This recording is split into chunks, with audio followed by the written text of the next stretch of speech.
Hey everybody, Eric Dorward here with the Spartan Rocketry Club, and I am finally finishing, yes, the Optima Pro from Estes. The clear coat is on, so this is basically ready to put on the final finishing touches. So the upper part of the rocket, there's not really anything to do with that. I have not actually attached part of it though. That would be this part right here. I put that the coupler there in so I could paint it a little bit more easily, but it needs to be attached finally, in a permanent fashion. So I'm actually going to get rid of the the upper top half of it for a moment. And even before that happens, I need to put in, well, I don't need to, but I'm going to put in the rail buttons. So pour them out. There's all the hardware. I already drilled the holes into these, and I test fit them a few times too. So I punched them in first, and then I used my hobby knife to kind of clear things out. So hopefully this will work at least on the first or second try. So I have it just kind of being held in my fingers, and I'm going to try to push it through the hole. Typically I do this facing downwards, but since I've already done it, it's not all that bad. Alright, so that's in. The button has an up and a down. You want the up is countersunk, so the screw will fit into it. And then there's the screw. I'm only going to hand tighten these. You certainly could tighten them up with a screwdriver if you want, but you don't really, it's not super important. You don't want it obviously flopping around, but you don't need it really, really tight either. Alright, so that's the front, the back. This one, be more careful with when you drill it out, because the back end here, well, it's right up against the motor mount's wall. And this is really quite thin here. There's not a whole lot of material keeping everything together, so you want to be careful with that. So in it goes, like so, and there. Alright, so that's taken care of. Buttons are in place. The next thing that I need to do, like I said, is put this coupler in. I'm just going to make sure it fits up to the line without any trouble, which is, it actually will go quite a bit, well, not a lot farther, but a bit farther than that before it hits the rail button. So I just want to make sure that fits. Normally I would just glue this in place and be good to go, but when I was fitting this together earlier, it was more difficult to get it into the top part than the bottom for, I'm not entirely sure what reason. So I'm gonna dry fit it again just to be sure that I can get it back in. The tube's a little chewed up here from maybe from my earlier work, so I'm just gonna run my hobby knife along the part that is a little chewed up just to kind of straighten that up. And you could certainly run some sandpaper over that too. There we go. Alright. Yeah, a bit of sandpaper wouldn't be the world's worst idea there either. Hopefully you don't need to go that route. There we go. Okay, so it fits more or less. Okay. I'm going to then attach them. Wood glue is all you really need for this. While it would be nice to have, and you could use something stronger, I guess, but you really don't need to. This is just cardboard. Oops. So I won't worry about that. What I would worry about is making sure that all the stuff in here, so the parachute and the shroud lines and the, oops, glue's a little bugged, and the shock cord. You wouldn't want them to get gluey, if at all possible to avoid that. There we go. Anyway, so I'm going to put the glue, I'm not going to put it right on the edge, I'm going to put it a decent distance in, and that is actually quite clogged. Let's clean it out. I have a feeling that I may have left this open at some point in the recent past, and it ended up clogging, gluing itself in place. So let's see if I can't. Yeah, there's a does appear to be a bit of a clog in here. Yeah, there we go.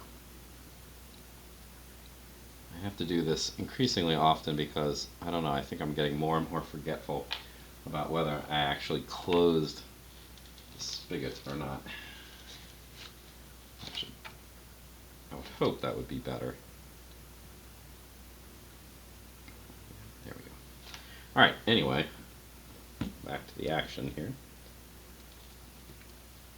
Just be careful about getting glue on your fingers when you're doing any of this, because you have probably a nice finish and you don't want that to get all messed up by getting some glue on the finish. Alright, I'm going to shake this down a little bit to make sure everything is reasonably far. There we go. Alright, then in goes this coupler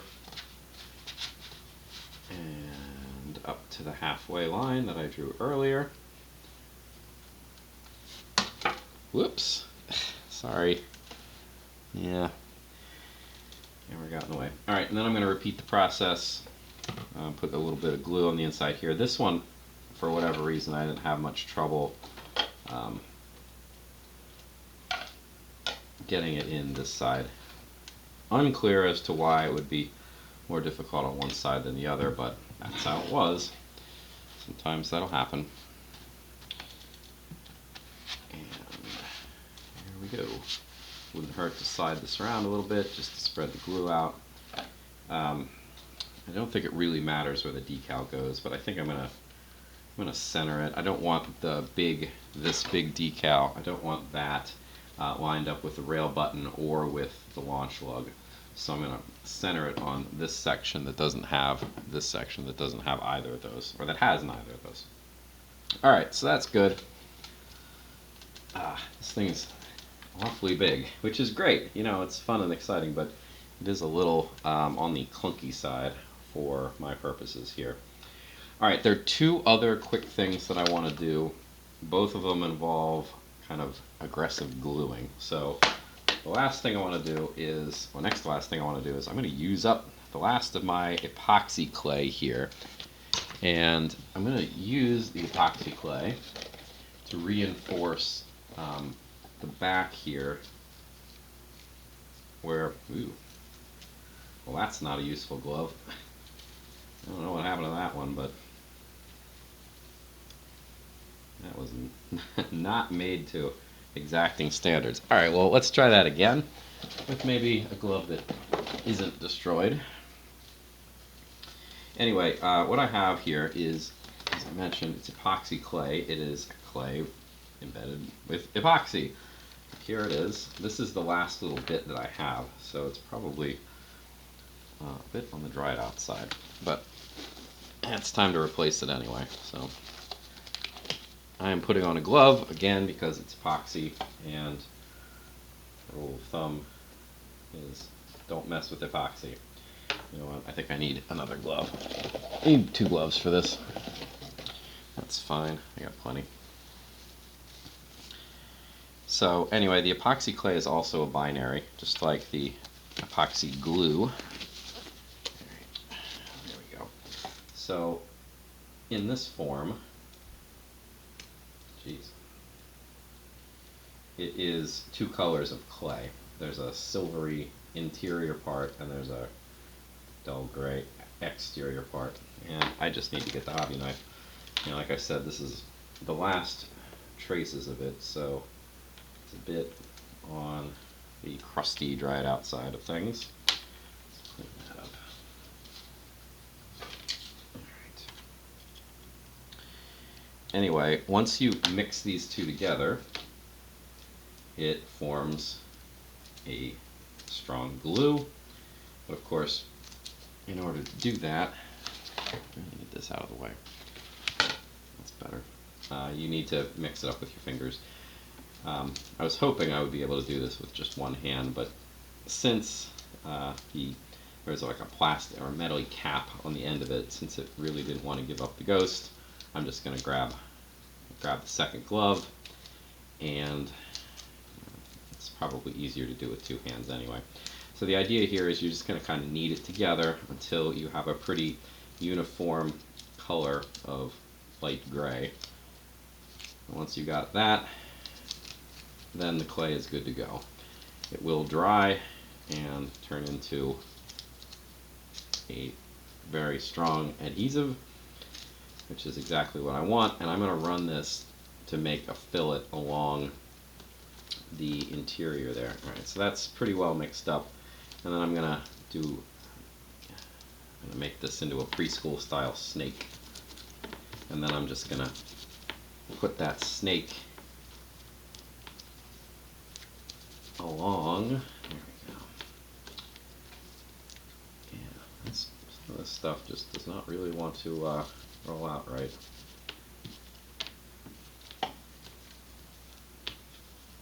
Anyway, I'm going to put this in against between the body tube and the motor mount. You probably could have done this before this step, but I wanted to do it after I put the rail button in. Alright, so I'm going to avoid the rail button. That's kind of the point here. So let's roll this so the rail button is facing up. And then, alright, well, I'm just being not cooperative. Try to use gravity as an assist here.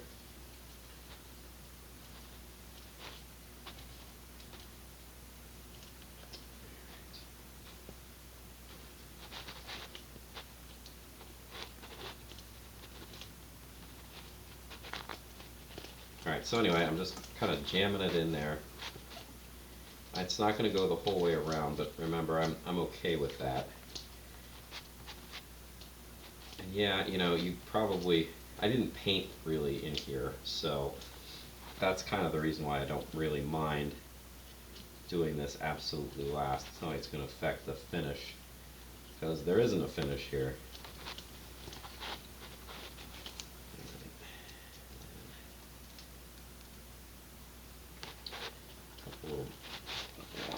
Here, you can see, hopefully, as I'm getting this in there, it's building up a fillet of sorts. Oops.